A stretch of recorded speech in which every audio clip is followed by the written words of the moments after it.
ನಮಸ್ಕಾರ. ಇವತ್ತು ನಮಗೆ ಶಾಶ್ವತ ನೀರಾವರಿ ಶುದ್ಧ ನೀರು ಬೇಕು ಅನ್ನುವ ಕಾರ್ಯಕ್ರಮವನ್ನು ನಮ್ಮ ಮುಳಬಾಗಿಲು ತಾಲೂಕಲ್ಲಿ ಏನು ಬರುವ 10ನೇ ತಾರೀಕು ಜಯಮ್ಮ ಕೃಷ್ಣಪ್ಪ ಕಲ್ಯಾಣ ಮಂಟಪದಲ್ಲಿ ಕಾರ್ಯಕ್ರಮ ಹಮ್ಮಿಕೊಂಡಿದ್ದೀವಿ.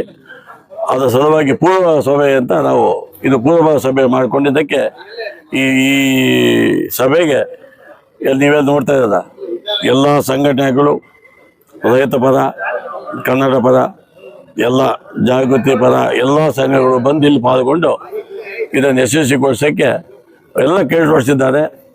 ಅಲ್ಲ, ಯಾವುದೇ ಕಾರಣಕ್ಕೂ ನಾವು ನಿಮ್ಮ ಜೊತೆ ಇರ್ತೀವಿ, ಒಟ್ಟುಕೋಣ ಅನ್ನೋ ಒಂದು ಮಟ್ಟದಲ್ಲಿ ಎಲ್ಲ ತಾವು ಬಂದು ನೋಡಿದ್ದೀರಾ, ಎಲ್ಲ ಮಾಡ್ತಾರೆ. ನಾವು ಒಂದೇ ಒಂದು ಏನಪ್ಪ ಅಂದರೆ, ನಮ್ಮ ಗಣ ಸರ್ಕಾರಕ್ಕೆ ಏನಿವತ್ತು ಎಲೆಕ್ಟೆಡ್ ಬಾಡೀಸ್ ಏನೇ ಮುಳಬಾಗಿಲು ತಾಲೂಕೆಲ್ಲ ಆಗ್ಬೋದು, ಕೋಲಾರ ಜಿಲ್ಲೆ ಆಗ್ಬೋದು, ಗ್ರಾಮಾಂತರ ಆಗ್ಬೋದು, ತುಮಕೂರು ಆಗ್ಬೋದು, ಎಲ್ಲ ಸಂಬಂಧಪಟ್ಟ elected bodies no party MLAs ಆಗ್ಬೋದು, MP ಆಗ್ಬೋದು. ನಮಗೆ ಹೆಂಗೂ ಈ ಪುಂಗನೂರಲ್ಲಿ ಕ್ರಾಸ್ ಆಗುತ್ತೆ, ನಮ್ಮದು ಕೃಷ್ಣಾ ನದಿ ಅಲ್ಲಿಂದ ಬರ್ತಾ ಇದೆ. ಆ ನೀರು ಬೇಕು. ಆ ನೀರು ತೊಗೊಂಬರ್ಬೇಕಾದ್ರೆ ಟೆಕ್ನಿಕಲ್ ಆಗಿ ಏನು ನಾವೇನು ಮಾಡಬೇಕು, ಆಮೇಲೆ ಆ ನೀರು ನಮಗೆ ಯಾವ ಮಟ್ಟಕ್ಕೆ ಎಷ್ಟು ಬರುತ್ತದೆ ಅಂತ ಸಂಬಂಧಪಟ್ಟ ಅಧಿಕಾರಿಗಳು ನಮ್ಗೆ ಹೇಳಿದರೆ ಅದರ ಪ್ರಕಾರ ನೀರು ತೊಗೊಬೇಕೆ ನಾವು ಪ್ರಯತ್ನ ಮಾಡ್ತೀವಿ. ಅದಕ್ಕೆ ಸಂಪೂರ್ಣವಾಗಿ ಸಾಥ್ ಕೊಡುವಂಥ ಜವಾಬ್ದಾರಿ ನಮ್ಮ ಎಲೆಕ್ಟೆಡ್ ಬಾಡೀಸು ಹೊತ್ಕೋಬೇಕು. ಯಾಕಪ್ಪ ಅಂದರೆ ಇಲ್ಲಿ ಆಂಧ್ರ CM, ಇಲ್ಲಿ ನಮ್ಮ CM ಯಾವ ಥರ ಮೀಟ್ ಮಾಡಬೇಕು, ಏನು ಮಾಡ್ಬೇಕಂತ ಅದು ಅವ್ರಿಗೆ ಬಿಟ್ಟಿದ್ದು, ಅವ್ರು ಅದ್ರ ಬಗ್ಗೆ ಮಾತಾಡಬೇಕು. ನಂದು ಒಂದೇ ಒಂದು ಮನವಿ ಏನಪ್ಪ ಅಂದರೆ, ನಮಗೆ ನಮ್ಮ ಅಹವಾಲು ಏನಪ್ಪ ಅಂದರೆ ನಮಗೆ ಶುದ್ಧ ನೀರು ಬೇಕು ಅಂತ. ಯಾಕಂದರೆ ನಾವು ಆವಾಗ ಹೇಳ್ದಂಗೆ ಇದಕ್ಕೆ ಜೀವಜಲ ಅಂತೀವಿ ನಾವು ನೀರಿಗೆ. ಹಾಗಾದರೆ ನಮ್ಮ ಪರಿಸ್ಥಿತಿ ಇದಾಗಿದೆ, ಬಿಸಿ ಜಲ ಆಗಿದೆ. ಇವಾಗ ಒಂದು ರಿಪೋರ್ಟು ಕಳಿಸಿದ್ರು, ಎಲ್ಲಿ ನಮ್ಮ ಮುಳಬಾಗಿಲು ತಾಲೂಕಲ್ಲಿ ಬಂದಿದೆ. ಇವಾಗ ನನ್ನ ತಮ್ಮ ತಂದುಕೊಟ್ಟ ಯಾವ ಮಟ್ಟಕ್ಕೆ ಬಂದಿದೆ ನೀರು ಅಂತ ತಾವು ಬೇಕಾದ್ರೆ ಬಂದು ನೋಡ್ಕೋಬೋದು.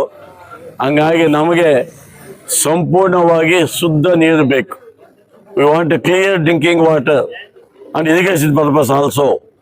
ಅದು ಎತ್ತರಗಳಾಗ್ಬೋದು, ಇಲ್ಲ KCBL ಆಗ್ಬೋದು. ಸಾಧ್ಯವಾದರೆ ಕೃಷ್ಣಾ ನೀರು ತೊಗೊಂಬಂದಿದೆ ತುಂಬಾ ಅನುಕೂಲ ಆಗುತ್ತೆ ಅಂತ ನನ್ನ ಮನವಿ. KCBL ನೀರು ಕೊಟ್ಬಿಟ್ಟಿದೆ ಅಂತ ಸುಮ್ಮನೆ ಅಲ್ಲಿ ಎಲ್ಲೋ ಬಬ್ಬೆ ಹೊಡ್ಕೊಡೋದಲ್ಲ ಇಂಪಾರ್ಟೆಂಟು. ಅದನ್ನು ಫಿಲ್ಟರ್ ಮಾಡಿ 3 ಹಂತದ ಫಿಲ್ಟರ್ ಮಾಡ್ಕೊಡುವಂಥ ಜವಾಬ್ದಾರಿ ನಮ್ಮ ಸರ್ಕಾರ ಹೊತ್ಕೋಬೇಕು.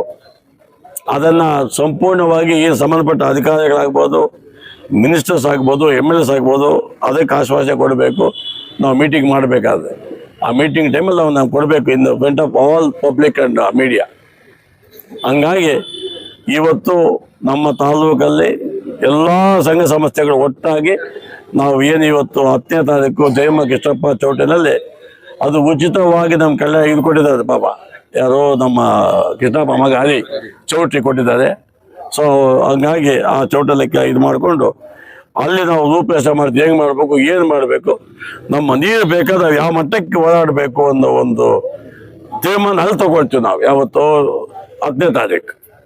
ಹಂಗಾಗಿ ಆವತ್ತು ತಾವು ದಯವಿಟ್ಟು ಮಾಧ್ಯಮ ಮಿತ್ರ ಬರಬೇಕು. ನಾನು ನಿಮ್ಮಲ್ಲಿ ಒಂದೇ ಒಂದು ಮನವಿ ಏನಪ್ಪ ಅಂದರೆ, ಏನಿದೆ ಇವಾಗ ನೀರು ಬರ್ತಾ ಇದೆಯಲ್ಲ ಇಲ್ಲಿ ಯಾವುದು KCBL ನೀರು, ಆಮೇಲೆ ಅದನ್ನು ತಾವು ರಿಪೋರ್ಟ್ ಮಾಡಿ, ನಾನು ಹೇಳೋದು ಇಂಪಾರ್ಟೆಂಟ್ ಅಲ್ಲ, ತಾವು ಆ ರಿಪೋರ್ಟ್ ಕಳಿಸಿ ಅವಾಗ ಗೌರ್ಮೆಂಟು ಸಂಬಂಧಪಟ್ಟ ಅಧಿಕಾರಿಗಳು ಅದನ್ನು ನೋಡ್ತಾರೆ, ಅದನ್ನು ಸರಿಪಡಿಸ್ಬೇಕು. ಯಾಕಂದರೆ ನೀರು ಕೊಡೋದು ಜೀವ ಉಳ್ಸೋಕ್ಕೆ, ಜೀವ ತೆಗಿಯೋಕ್ಕಲ್ಲ. ಹಂಗಾಗಿ ದಯವಿಟ್ಟು we need a clear and neat drinking water.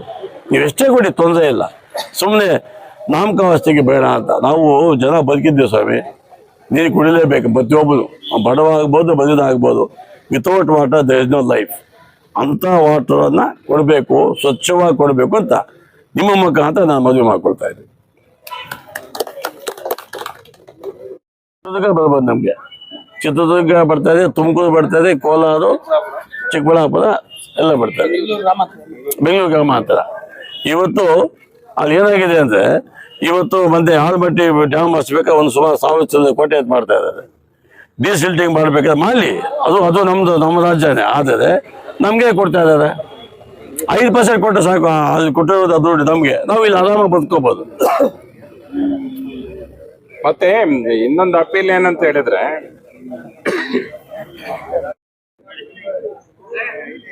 ಕಾಲ ನಿರ್ಧಾರ ಮಾಡುತ್ತೆ. ಇಂದಿನಿಂದ ಎಷ್ಟೇ ವರ್ಷಗಳಿಂದ ಈ ಕೂಗು ಹಾಕಿದ್ರು ಜೀವ ಬರ್ಲಿಲ್ಲ. ಯಾಕಂತ ಹೇಳಿದ್ರೆ ನೀರಿನ ಬಗ್ಗೆ ನೋವು ಸ್ಟಾರ್ಟ್ ಆಗಿದೆ. ಆ ನೋವಿಂದಾನೇ ಈಗ ಹೋರಾಟ ಮಾಡಿದ್ರೆ ಮಾತ್ರ ನೀರು ಸಿಕ್ಕೋದು ಅಂತಕ್ಕಂಥದ್ದು ಎಲ್ರಿಗೂ ಮನವರಿಕೆ ಆಗಿದೆ. ಆ ದಿಕ್ಕಿನಲ್ಲಿ ನೀರಾವರಿ ಹೋರಾಟದ ಬಗ್ಗೆ ರೂಪುರೇಷೆಗಳನ್ನು ಮಾಡುವುದಕ್ಕೆ ಏನ್ 10ನೇ ತಾರೀಕು ಒಂದು ಸಮಾವೇಶ ಮಾಡ್ತಾ ಇದ್ದಾರೋ ಆ ಸಮಾವೇಶಕ್ಕೆ ತಾಲೂಕಿನ ಎಲ್ಲ ಜನತೆಯನ್ನು ಭಾಗವಹಿಸಬೇಕು ಅಂತಕ್ಕಂಥ ಮನವಿಯನ್ನು ನಾವು ಮಾಡ್ತಾ ಇದ್ದೀವಿ. ಮತ್ತೆ ಆ ಸಮಾವೇಶದಲ್ಲಿ ಹೋರಾಟದ ರೂಪುರೇಷೆಗಳನ್ನ ಮುಂದೆ ಯಾವ್ಯಾವ ದಿಕ್ಕಿನಲ್ಲಿ ಹೋರಾಟವನ್ನು ತಗೊಂಡು ಹೋಗ್ಬೇಕು, ಮುಂದೆ ಯಾರ್ಯಾರನ್ನ ಇದರಲ್ಲಿ ಇನ್ವಾಲ್ವ್ ಮಾಡಬೇಕು ಅಂತಕ್ಕಂಥ ಎಲ್ಲ ಒಂದು ಸ್ಪಷ್ಟವಾದಂತ ಚಿತ್ರವನ್ನ ಆ ಸಮಾವೇಶದಲ್ಲಿ ಕೊಡ್ತೇವೆ. ಮತ್ತೆ ಅಲ್ಲಿಂದ ನಮ್ಮ ಹೋರಾಟಗಳು ಸ್ಟೆಪ್ ಬೈ ಸ್ಟೆಪ್ ಮುಂದುವರಿಯುತ್ತೆ. ಮುಂದೆ ನೀರ್ ಸಿಕ್ಕುವವರೆಗೂ ಹೋರಾಟ ನಿಲ್ಲೋದಿಲ್ಲ ಅಂತಕ್ಕಂಥ ಒಂದು ತೀರ್ಮಾನವನ್ನ ಆ ಸಮಾವೇಶದಲ್ಲಿ ಮಾಡ್ತೇವೆ. ಅದಕ್ಕೆ ಎಲ್ಲ ತಾಲೂಕಿನ ಜನತೆ ಈ ಸಮಾವೇಶದಲ್ಲಿ ಭಾಗವಹಿಸಬೇಕು ಅಂತೇಳಿ ಎಲ್ಲರಲ್ಲೂ ಮನವಿ ಮಾಡ್ತಾ ಇದ್ದೀವಿ. ಹೆಣ್ಮಕ್ಳು ಎಲ್ಲರನ್ನು ಬರಬೇಕು, ಹೆಣ್ಮಕ್ಳು ಇರಬೇಕು, ಗಂಡು ಮಕ್ಳು ಇರಬೇಕು. ಎಲ್ಲರ ಸಮಸ್ಯೆ ಇದು, ನೀರಿನ ಸಮಸ್ಯೆ ಎಲ್ಲರ ಸಮಸ್ಯೆ.